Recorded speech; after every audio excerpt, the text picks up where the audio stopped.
This is Karen's Communique number 7. I'm Karen Del Bowerman, Chair of the Clark County Council, and today is March 18, 2022. This is covering a sad week in my book, sad because of a division communicated in the media between our Sheriff's Office and County Council. Given the incredibly high level of support that Council has for our deputies and the work they do, any division is contrived. It was reported that County Council ignored long-term pleas from the Sheriff's Office for funding, recruitment, and retention. However, consider these facts. Number 1, there are 58 funded vacancies currently in the Sheriff's Office. Many have been vacant for a long time. Note that empty funded positions do not point to a funding problem.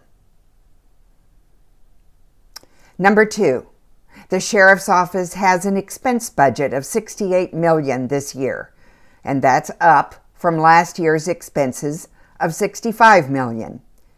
Use those dollars as needed. But it wasn't done, apparently.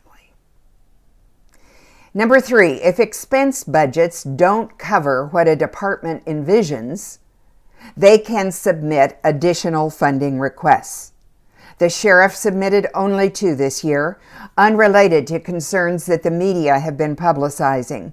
And by the way, the one for jail medical was fully funded by council, and the other is being covered, just differently. Number 4, the first serious information that I received from the Sheriff's Office regarding problems and proposals came on March 2, the memo labeled attorney-client privilege, which means we cannot talk about its contents publicly, not even today. But I will say that on that same day, March 2, Council responded with an executive session regarding bargaining. Remember that county councilors have no authority to bargain. We cannot participate in bargaining terms of employment, which includes pay. So all we do is set financial parameters for those county staff who are authorized to bargain.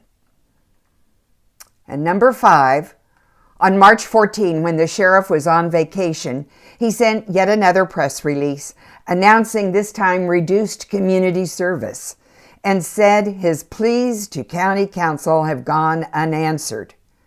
No. Terms of employment, including pay, are bargained, and the guilds have a strong voice with county management that is authorized to bargain.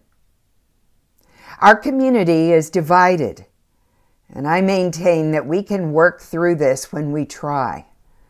Let's focus on facts rather than jumping to emotional conclusions that are just plain wrong or pointing fingers.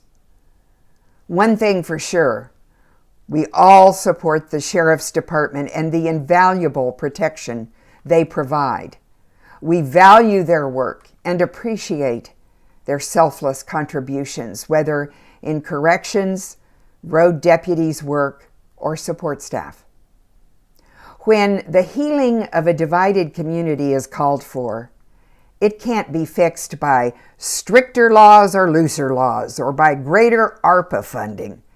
It starts instead with the healing of the wounds of our relationships, and that's where we must focus now. Calmly, factually. I am sick on so many levels that this one issue dominated this week from my vantage point.